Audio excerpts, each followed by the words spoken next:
An Australian team has won a gold medal at the prestigious Chelsea Flower Show in London. The Australian garden, created by Melbourne's Royal Botanic Garden, pays tribute to the variety of native plants that flourish from the outback all the way to the east coast.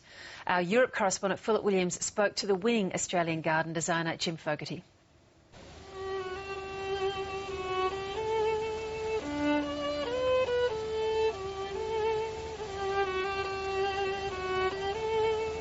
Well, this is just one of two major Australian gardens here at the Chelsea Flower Show. And with me to explain what it's all about, Jim Fogarty, the designer. Tell me what it's all about and what are the features of this particular garden? Well, this is a garden by the Royal Botanic Gardens, Melbourne. It's promoting the new Australian garden southeast of Melbourne, the Botanic Garden. Stage 2 works finished next year, so it's quite exciting to be here for them. Our garden is 100% native plants. We've put a lot of focus on the plants here. And it's the story of the journey of water. So the front of the garden's got the outback arid areas and the salt pan sculptures and the water hole.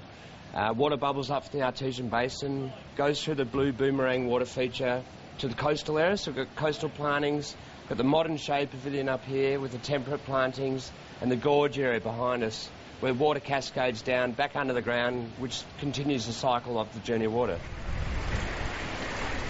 Well, Jim, we're now in the front half of the garden here.